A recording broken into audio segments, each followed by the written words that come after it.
көптөп келген эске ала турган болсок, анда дал ушундай керемет бетеш жалпыбыздагы күтүп турат. Азыр болсо Элхан Орозалиев октагонду көздөй кадам таштады. Анын ичинде өзүн көрсөтүүгө да кылынат.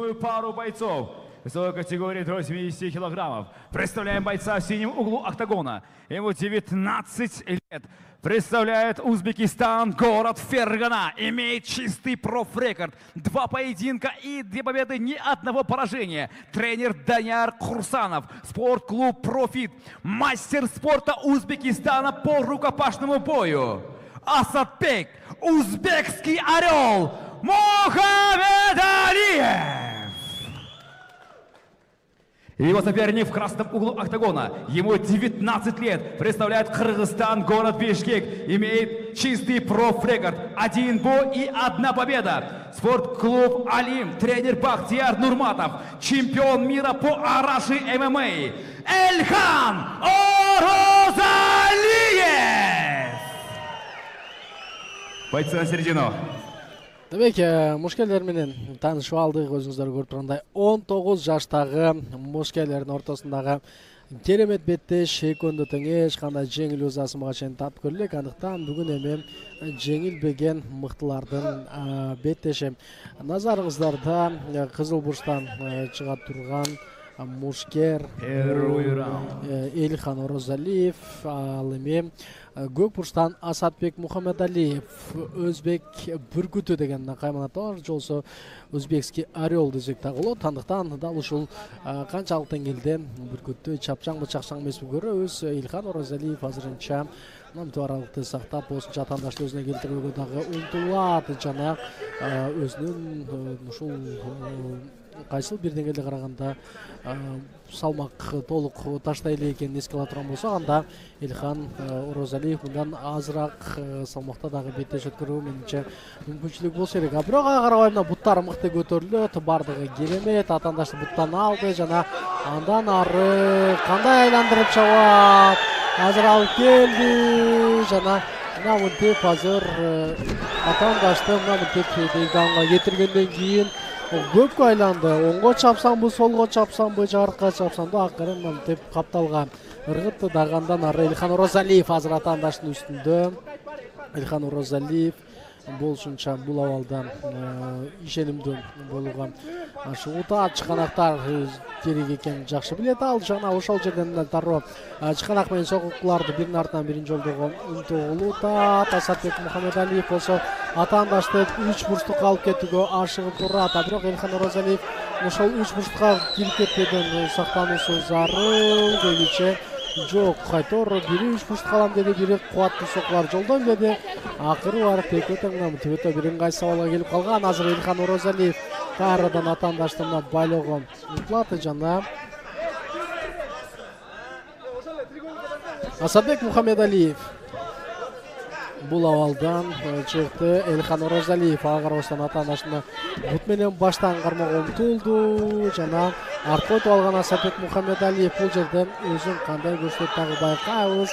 Айтор ушул октагонду кармоо керек экенин дагы айтып отурат жана бут менен колду бирдей кысууга умтулуп атат. Бул кандай абал болот көрөбүз.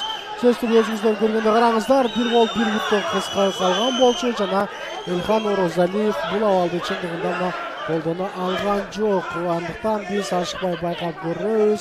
Асадбек Мухаммедалиев азыр кайрадан бут атаандаштын ошол колунда калган менен жекет умтулган жана секунданттар бүгүн өтө бир каттуу аларды колдоого алып жаткан учурда биз сиздер менен биргеликте кимиси бул абалды мыкты колдонот сөз түрдө көрөлү. Элхан Орозалиев чыканак менен атаандашты көздөй сокку жолдоп көрдү.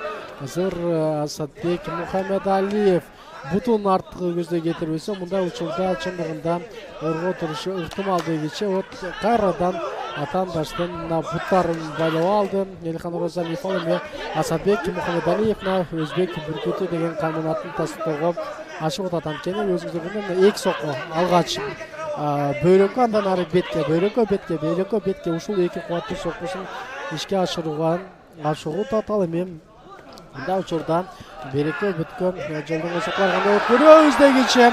Элхан Орозалиев бир көз менен колду алды, колду алып кете алабы байкайлы. жана азыр канчалык көтөрүлсүн, бирок ушул жерден Элхан Орозалиев колду койбой коюшу мүмкүн болчу. Бирок Асатбек Мухаммедалиев атандашты колдоого да умтулат жана азыр Элхан Орозалиев 3 бурчтукка алды жана жок, кайрадан башты бул жерде чыгарып кетүүгө Элхандан тагыраак Асатбек Мухаммедалиевден мүмкүнчүлүк болуп калды дагы. Эми атандашты сокку артынан сокку менен коштоп олтурган учур. Элхан Орозалиев дагы болсо астына атандашты колун кайрууга жана болушунча 3 бурчтукка алууга умтултат. Кыргызстандык мушкерлер ушул коңшу өлкөнүн мушкерлеринен айырмасы боюнча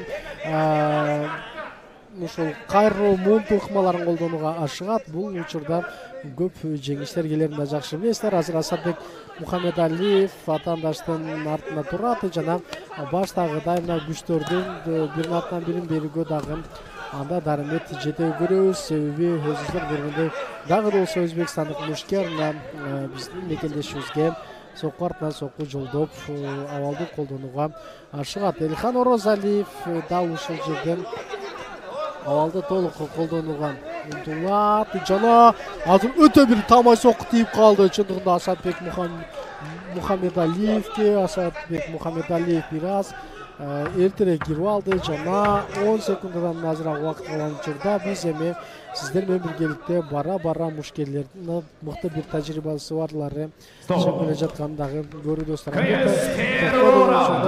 Токтош керек экенин дагы эстен чыгаруу зарыл. Андыктан биз сиздер менен биргеликте мындан аркы көргөндө азыр машыктыруучулар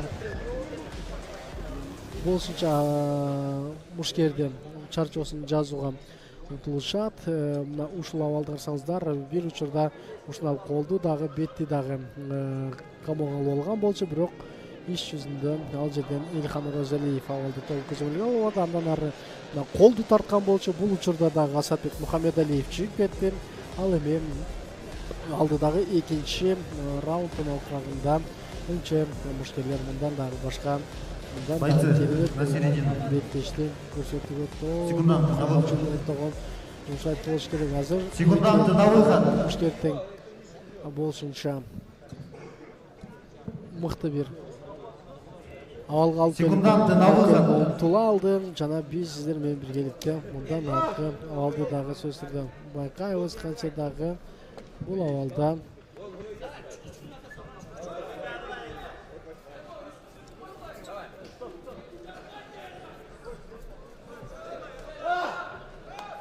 байкайбыз. Азыр бул жерде мушкерлердин ошол экөө тең далдарын сүрүп коюш керек болчу, бирок алдысын азыр карабай калды өңгөнү. Тал ортодо Элхан Орозалиевдин кооптуу кирип баруусу жана мындан ары эми Элхан Орозалиев өзүн кандай көрсөтүп байкайбыз. Эки жакка тең көрөрмандар бир топ колдоого алып атат. А биз болсо сиздер менен биргеликте байкайбыз. Элхан Орозалиев азыр атандашты бурчка алууга умтулат жана Элхан Орозалиев бул жерде атандашты болушунча кысымга алууга умтулат. Асатбек Мухаммедалиев баштагыдай курс болгонго ашыкпайт, жана биз сөз түрдө байкайбыз. Азыр Элхан Орозалиев атандашты мына буту эки бутту байлады тейкдаунга кетиргенден кийин жана бул абалда ал канчалык деңгээлде өзүн көрсөтөт сөз түрдө байкап көрөбүз. Асатбек Мухаммедалиев анын мойнунан кысууга дагы умтулуп жаткан учурда Элхан Орозалиевдин дагы бул абалдагы жүрүшүнө назар салабыз. Буттар демек чыкты, бирок агырбай Элхан Орозалиев азыр кубаттуу соккуларды биринин артынан бирин жолдоду жана Элхан Орозалиев атандашты болушунча басып алып ушул жерден чыгарууга тырышат. Асатбек Мухаммедалиев болсо атандаштын колуна алды жана алып кете алабы толук акырына чейин көрөлү. Асатбек Мухаммедалиев атандаштын колун байлаган менен бирок Элхан Орозалиевдин ошол чыканагы ачык калып калган жана өзүңүздөр билгендей чыканак ачык калган учурда башка абалдарды колдонууга бир топ коюнга дагы турат. Азыр Элхан Орозалиев сокку артынан соккуларды жадырууда жана Асатбек Мухаммедалиев эгер ушул абалда дагы бир 10 секунд жада турган болсо анда беттеш мөөнөтүнөн мурда жеңип алып калышы ыктымал. Андыктан байкайбыз Элхан Орозалиев 3 мүнөттөн 3 минут уақыт бар, андықтан ашықпай, тамай, қуатты соққыларға басым жасай үйренеміз, бірақ жоқ.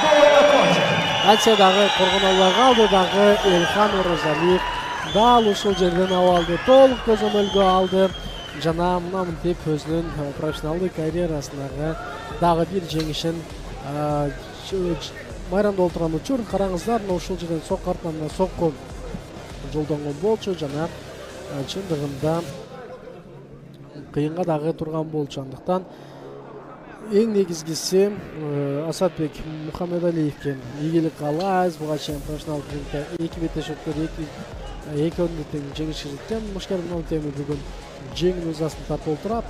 Бул жерде айрым учурда ийгилик да керек экенин баарыңыздар жакшы билесиздер. Андыктан биз бир гана мушкерлерге ийгилик каалоо менен Эльхан Оразалиевди жеңиш менен куттуктайбыз. Карасаңыздар, экинчи раундда далушуна курч баштаган болчу, жана өз максатына мейли кеч болсун, бирок жетти.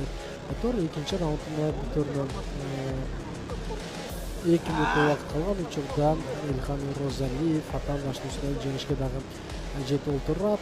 Биз аны жеңиш менен чын жүрөктөн куттуктайбыз. Дал ошол сокку артынан жаадырган соккулар ага ийгилик алып келген дагы. Билдиңиздер, атаандаш болсо бул абалдан ушул коргонууга таптакыр мүмкүн болбой калганын мойнуна алгандан кийин биз анын жеңишин дагы көрө алдык. Азыр мушкер октагондон таштап кетти. В этом поединке на второй минуте и первой секунде техническим нокаутом победу одержал Эльхан Оразалиев! Эльхан Оразалиев карьерасындагы